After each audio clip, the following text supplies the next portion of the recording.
Welcome back to my channel. Hello mga parts, ito po ang inyong Mr. Sushimi. So ngayon pong araw na ito, tuturo ko sa inyo ang paggagawa ng sushi. Full video po ito, so stay tuned lang po. Ito po ang mga ingredients na kakailangan natin. Fried onion, sweet sauce, spicy mayo, gloves, bamboo mat, avocado, cucumber, seaweeds, crab stick long, crab salad, at ang main ingredients ang kanin. So, unahin po natin ang pipino. Iwain po natin ang magkabilang dulo. Dahan-dahan lang po kayo sa paggamit ng kutsilyo, lalo't matalas ang gagamitin ninyo. Sa mga bata, huwag niyo pong gagayahin to. Professional po lamang ang gumagawa nito. Itabi po natin to dahil magagamit to maya-maya. Ngayon, kuhanin natin ang peeler.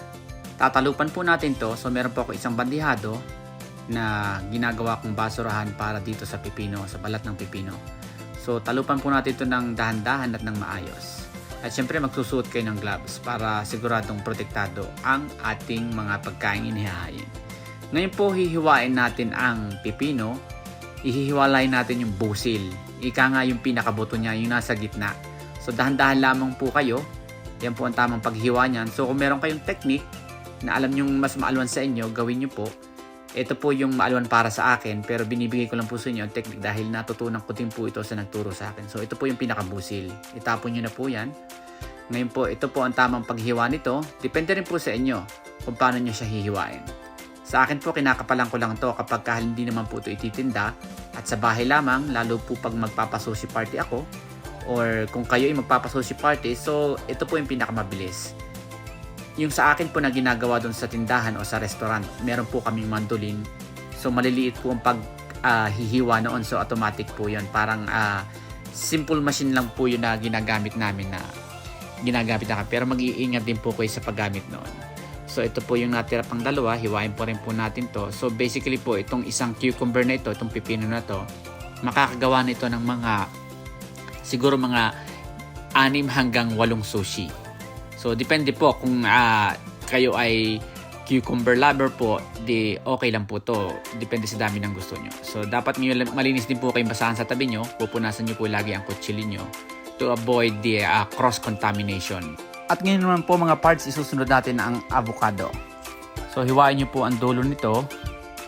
Dahan-dahan lang po sa paghiwa dahil matalim po ang mga kutsilyo na ginagamit natin. Mapurol man siya pero matalim pa rin po yan. Kutsilyo pa rin po yan. So, hihiwain nyo po ito ng sa kalahati. Pag nahiwa nyo po, hiwain nyo ulit sa kalahati para mas madali po siyang hiwain kapag naghiwalay tayo ng avocado. So, pag naghiwa tayo ng avocado, inyo pong hihiwain ng pantay-pantay. Hindi naman po pantay-pantay pero nung naaayon sa laki ng gusto ninyo. Kung kayo po ay mahilig sa avocado, depende sa laki na gagamitin nyo. So, ngayon po, kukuha tayo ng konting langis. Ipapahid natin sa kamay at sa board para hindi kumapit. Ito po yung technique na ginagawa ng karamihang chef. Tabi po natin ang kutsilyo. Tapos ngayon po, kumuha tayo ng bungkus na kanin. Depende po sa dami ng kanin na kailangan nyo. Or kung mahilig kayo sa kanin, damihan nyo pa. Wala pong problema yan. Tapos kuha tayo ng seaweeds. Tapos atin po siyang i-spread. Ito po ang tamang pag-spread nyan. Inyo muna po siyang i-distribute sa gitna. Para pag pinaghiwalay nyo siya, mas madali po siyang i-spread. So mga parts, hindi po natin kailangan perfect yan. So kung saan po kayo komportable, basta kaya nyo siyang i-spread ng maganda at maayos at na hindi nasisira ang seaweed, okay lang po yun. So depende rin po sa diskarte nyo. Pero ito pong pinakikita ko sa inyo, ito po yung diskarte ko. So kung gusto nyo po yung diskarte ko, gayahin nyo lang po siya. Ang pag-i-spread po ay dahan-dahan. So kita nyo po ito pulidong-pulido. Walang sira, hindi po siya nabasag. Pulidong-pulido po siya. So ito po ngayon, ilalagay na natin ang avocado. So sa paglalagay po ng ingredients, depende rin po kung saan po kayo komportable kung anong gusto nyong unahin. So ito po ang isunod natin, crab stick. Isunod natin ang cucumber. So gaya nga nasabi ko sa inyo, depende sa dami ng pipino na ilalagay nyo. Kung mahilig kayo sa pipino, damihan ninyo. Yan po. Kasi po yung misis ko mahilig sa pipino, kaya dinamihan ko to. Kasi kararating lang niya ngayon. So, tamang-tama nga po, naggagawa na ako ng sushi. Ito po yung tamang pagbilot niyan. So, ibilog nyo po siya. I-form muna natin ng kamay. Pag na-form nyo po siya, gagamitan nyo siya ng bamboo mat. Para mas maganda po ang pagkakabilog natin sa kanya. Maganda ang forma. At mga parts, huwag masyadong kadidiinan para hindi masira ang sushi nyo. Kasi pagka gigil na gigil kayo, baka madurog ang sushi nyo. Lalabas ang avocado kapag ka in-squeeze nyo siya. Tamang-tama lang, hand tight lang ba. So ito po, kita-kita nyo, hindi siya lumabas. So ifo-form ko pa siya ng maayos. Itong ginagawa ko mga parts, pinoforma ko yung dulo para pulidong-pulido yung aking sushi. Depende na po sa inyo kung gusto nyong gayahin. Pero ako po, gusto kong ginagawa ito dahil maganda po ang pagkakaporma kapag nahiwa na siya. So ngayon po, hihiwain natin sa gitna. Mag-ingat po kayo. Dahan-dahan lang po paghiwa. Pagkatapos po niya, nahiwa nyo sa gitna. Kita nyo, pulidong-pulido. Pagdikitin nyo po muli at hiwain nyo uli. Para pagka nahiwa nyo siya, maganda po ang pagkakaporma niya. So, niwa ko po siya ng 5 piraso. So, in total po, 10 po siya. So, ito po yung pinggan natin. Ilalagay na po natin.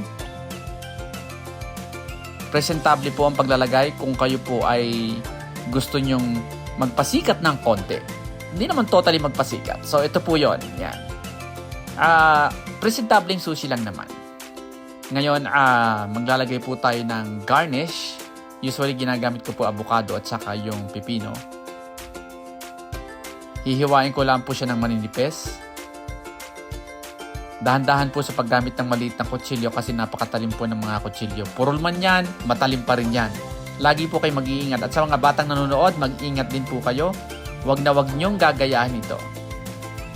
Professional po lamang ang gumagawa nito. So, ito po, maghihiwa ako ng pipino. Maliit na parte ng pipino. Siya pong gagamitin ng garnish. So, hihiwain po natin ang isa niyan. Kapiraso lang. Hihiwain natin ng tagka-kontek. Tapos po, maya-maya lamang, pag nahiwa na natin siya hanggang dulo, pipiratin lang natin siya para maging pamaypay. Tapos gugupitin natin ang magkabilang dulo niyan. Ayan po, kita nyo siya. Garnish lang yan para medyo presentable yung sushi natin. Halimbawa, may restaurant na kayo, gusto nyo medyo maayos at maliwalas ang sushi nyo at saka medyo enticing sa mga customer nyo. Ganito po ang ginagawa namin.